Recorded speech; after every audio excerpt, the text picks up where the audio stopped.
ஆரோக்கியத்திற்கும் பக்க விளைவுகள் இல்லாத மருத்துவத்திற்கும் ஸ்ரீ சேஷசாயி சித்தா மற்றும் ஆயுர்வேதா கிளினிக், வேலூர் மற்றும் சென்னை பூவிருந்தவல்லி. உலகம் முழுவதும் உள்ள மருந்து டிவி நேயர்களே, என் அன்பு சொந்தங்களே, உங்கள் அனைவருக்கும் வணக்கம்.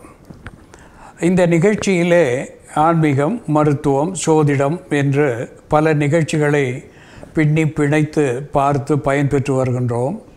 இன்று நாம் உணவாக பயன்படுத்துகின்ற உருளைக்கிழங்கு, அந்த உருளைக்கிழங்கு எப்படியெல்லாம் நமக்கு பயன் தருகிறது என்று சில கருத்துக்களை இந்த நிகழ்ச்சியிலே பார்ப்போம். சோலனம்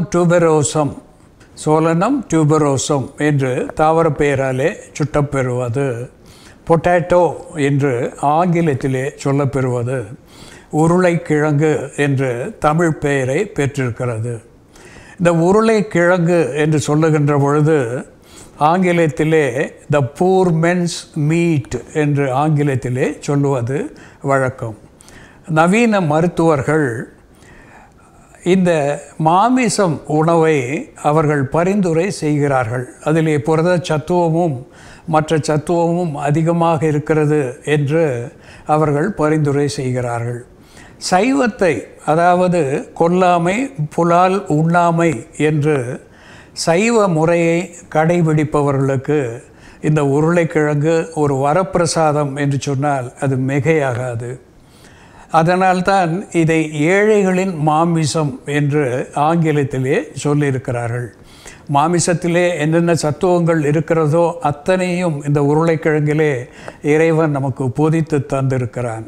இந்த சோலனின் என்ற வேதிப்பொருளாலே பல பக்க விளைவுகள் ஏற்படும் என்பதனாலே இந்த உருளைக்கிழங்கை பச்சையாக நாம் உணவாக பயன்படுத்துவதை தவிர்த்தல் வேண்டும்.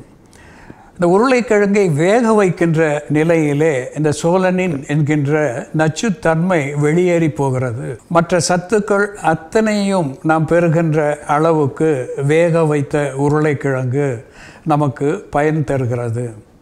குறிப்பாக விட்டமின் சி செறிந்திருக்கிறது. அயர்ன் என்கின்ற இரும்பு சத்துவத்தை அது அதிகமாக பெற்றிருக்கிறது. பொட்டாசியம் என்று சொல்லக்கூடிய சத்துவத்தை மிகுதியாக உருளைக்கிழங்கு பெற்றிருக்கிறது. த ஜிங்க் என்று சொல்லக்கூடிய சத்துவத்தை பெற்றிருக்கிறது. ஃபைபர் என்று சொல்லக்கூடிய நார் சத்துவம் இதிலே மிகுதியாக இருக்கிறது. அது மட்டுமல்லாமல் விட்டமின் B6 என்று சொல்லக்கூடிய விட்டமின் இதிலே மிகுதியாக இருக்கிறது. இந்த விட்டமின் சி என்று சொல்லக்கூடிய நிலையிலே விட்டமின் சியும் சரி, அயர்ன் என்று சொல்லக்கூடிய இரும்பு சத்துவமும் சரி, ஜிங்க் என்று சொல்லக்கூடிய சத்துவமும் சரி ஒன்றாக சேருகின்ற பொழுது திசு வளர்ச்சிக்கு இவை பயன் தருகிறது. அழிந்த செல்லை இது ஈடுகட்டக்கூடிய ஒரு சத்துவமாக விட்டமின் சி, அயர்ன் மற்றும் ஜிங்க் விளங்குகிறது. அதனாலே இந்த கொலாஜன் என்று சொல்லக்கூடிய சத்துவத்தை இது நமக்கு அதிகப்படுத்தக்கூடியதாக விளங்குகிறது. இந்த கொலாஜன் அதிகமாகின்ற நிலையிலே தோலுக்கு சுருங்கி விரிகின்ற தன்மை ஏற்படுகிறது, பளபளப்பு ஏற்படுகிறது, சுருக்கங்கள் என்பது மறைந்து போகிறது. இது ஆன்டி ஏஜிங் என்று ஆங்கிலத்திலே சொல்லுவார்கள். வயது முதிர்வை தடுக்கக்கூடிய வகையிலே இந்த உருளைக்கிழங்கு உண்பதினாலே இந்த உடல் சுருக்கத்தை தடுக்கிறது, முகச் சுருக்கத்தை தடுக்கிறது என்பதை இங்கே சுட்டிக்காட்ட விரும்புகின்றேன்.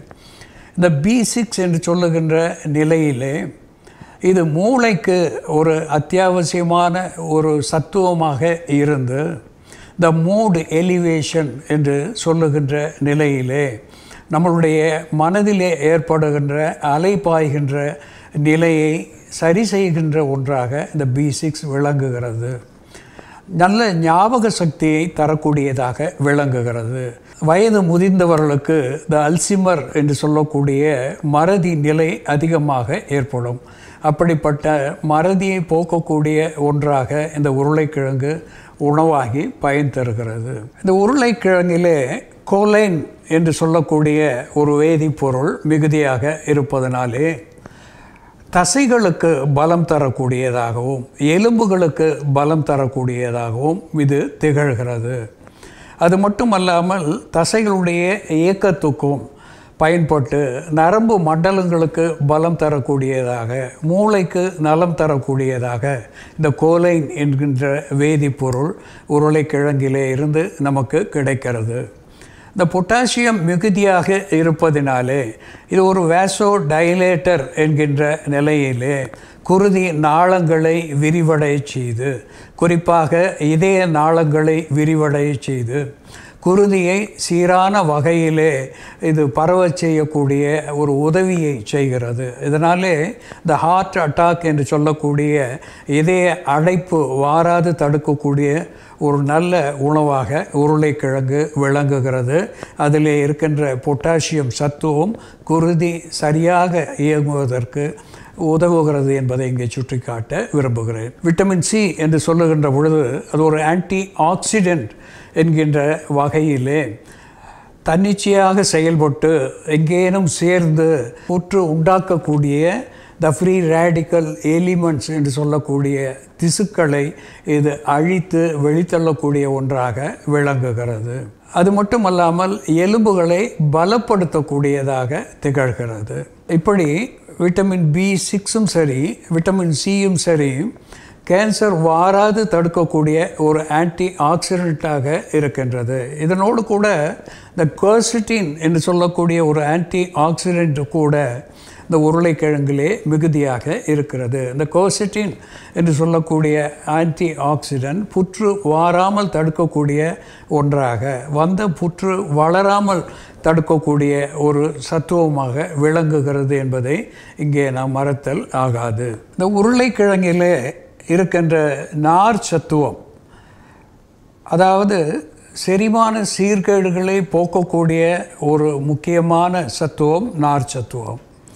எப்பொழுது செரிமானம் சீராகிறதோ அப்பொழுது பல நோய்களை தடுக்கக்கூடிய ஒன்றாக நமக்கு திகழ்கிறது. இதற்கு நார்ச்சத்துவம் ஃபைபர் அதிகமாக இருக்கின்ற உருளைக்கிழங்கு வயிற்றிலே உணவு தங்காத வண்ணம் செரிமானத்தை சரி செய்து மலத்தை கெட்டிப்படுத்தி, த பல்கிங் ஏஜென்ட் என்று ஆங்கிலத்தை சொல்வார்கள், மலத்தை கெட்டிப்படுத்தி வெளித்தள்ளக்கூடிய ஒரு டைஜஸ்டிவ் டானிக் போல நமக்கு செயல்படுகிறது இதில் இருக்கின்ற நார்ச்சத்துவம். உருளைக்கிழங்கிலே ஃபோலேட் என்று சொல்லக்கூடிய விட்டமின் மிக அதிகமாக இருப்பதினாலே இது ஒரு ஆன்டி ஆக்சிடென்ட் என்கின்ற மருத்துவ குணத்தை பெற்று இதுவும் கேன்சர் வாராது தடுக்கக்கூடிய, புற்று வாராமல் தடுக்கக்கூடிய ஒரு பொருளாக விளங்குகிறது. இந்த நார்ச்சத்துவம் மிகுதியாக இருக்கின்ற நிலையிலே இது செரிமான சீர்கேடுகளை சரி செய்வது மட்டும் அல்லாமல் இந்த கொலஸ்ட்ரால் என்று சொல்லக்கூடிய கெட்ட கொழுப்புகள், குறிப்பாக த டோட்டல் கொலஸ்ட்ரால் என்று மொத்தமான கொழுப்பை குறிப்பார்கள், அதிலே பிரிவாக LDL cholesterol, low density lipid என்று சொல்லக்கூடிய ஒன்று நமக்கு கெட்ட கொலஸ்ட்ராலாக சொல்லியிருக்கிறார்கள். ட்ரைக்ளிசரைட்ஸ் என்று சொல்லக்கூடிய ஒரு கொழுப்பு சத்துவத்தை கெட்ட கொழுப்பாக சொல்லியிருக்கிறார்கள். HDL என்று சொல்லுகின்ற ஹை டென்சிட்டி லிபிட், அதை நல்ல கொலஸ்ட்ரால் என்று சொல்லியிருக்கிறார்கள். இந்த நல்ல கொலஸ்ட்ரால் தவிர மீதி இருக்கின்ற 2 கொலஸ்ட்ரால் கொழுப்பு சத்துவங்கள் என்கின்ற நிலையிலே LDL ட்ரைக்ளிசரைட்ஸ், இவை இரண்டையும் 150க்கு நாம் வைத்து கொள்ள வேண்டும். அந்த 150 என்கின்ற நிலையிலே கட்டுப்பாடாக வைத்து கொள்வதற்கு இந்த ஃபைபர் என்கின்ற நார் சத்துவம் நமக்கு பயன் தருகிறது என்பதை சுட்டிக்காட்ட விரும்புகின்றேன். குறிப்பாக கீரைகள், பழங்கள் இவற்றிலே நார்ச்சத்துவம் அதிகமாக இருக்கிறது.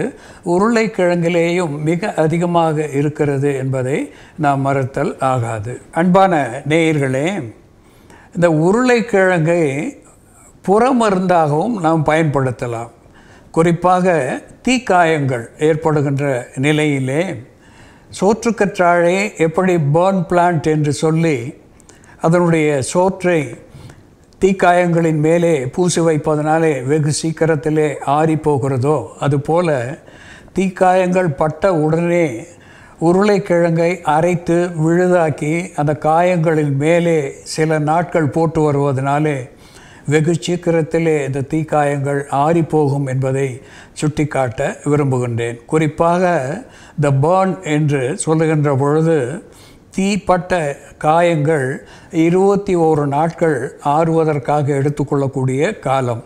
இந்த உருளைக்கிழங்கையோ சோற்றுக்கற்றாழையோ நாம் மேலே பூசுவதனாலே அந்த பாதி நாட்களை நாம் குறைத்து 10-12 நாட்களிலே ஆறக்கூடிய நிலையை நாம் பெறுகின்றோம். இந்த உருளைக்கிழங்கிலே இருக்கின்ற விட்டமின் சி, ஜிங்க், B6 இவை கொலாஜன் என்று சொல்லக்கூடிய சத்துவத்தை மிகுதிப்படுத்துவதனாலே தோலுக்கு ஒரு மென்மையை தருகிறது, பளபளப்பை தருகிறது, சுருக்கங்களை குறைக்கக்கூடியதாக விளங்குகிறது. அதனாலே உருளைக்கிழங்கு சாறு 2 தேக்கரண்டி, தேன் 1 தேக்கரண்டி, எலுமிச்சை சாறு தேக்கரண்டி, இவை 3ஐயும் ஒரு சேர நன்றாக கலந்து முகத்தின் மேலே பற்றாக பூசி வைத்திருந்து ஒரு 15-20 நிமிடங்கள் கழித்து கழுவி விடுவதனாலே இந்த முகம் பளபளப்பு பெறும். இப்படி சில வாரங்கள் தொடர்ந்து செய்வதனாலே முகத்தில் இருக்கின்ற சுருக்கங்கள் மாறிப்போகும், கரு வளையங்கள் என்பது காணாமல் போகும், இந்த ஹைப்பர் பிக்மெண்டேஷன் என்று சொல்லுகின்ற கருந்திட்டுக்கள் என்பது இல்லாமல் போகும் என்பதையும் நாம் மறத்தல் ஆகாது.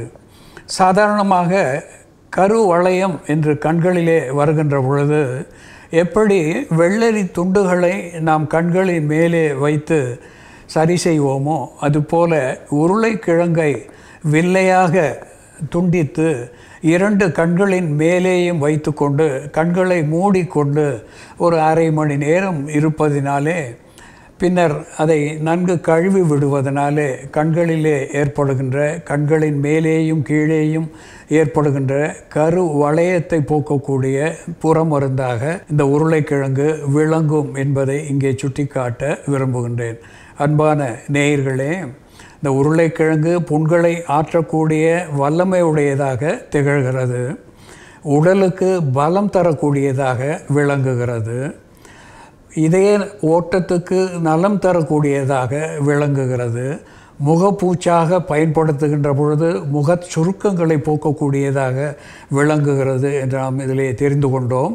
இந்த உருளைக்கிழங்கை அடிக்கடி நாம் பயன்படுத்துவதனாலே எப்படி ஒரு மாமிச உணவை சாப்பிடுவதனாலே ஒருவர் பலம் பெறுகிறாரோ நலம் பெறுகிறாரோ அத்தனை நலங்களையும் ஒரு உருளைக்கிழங்கு நமக்கு தரும் என்பதை மறத்தல் ஆகாது. அன்பான நேயர்களே, இந்த நிகழ்ச்சி பற்றிய உங்கள் கருத்துக்களையும் உங்கள் சந்தேகங்களையும் நீங்கள் எழுதி அனுப்ப வேண்டிய முகவரி drsakthi.subramani.com மற்றும் இந்த நிகழ்ச்சியை யூடியூபில் தொடர்ந்து பாருங்கள், சப்ஸ்கிரைப் செய்து பாருங்கள், மற்றவரையும் பார்க்க சொல்லி பரிந்துரை செய்யுங்கள். நாடு நலம் பெறும், ஆரோக்கியம் நிலை பெறும். நன்றி, வணக்கம்.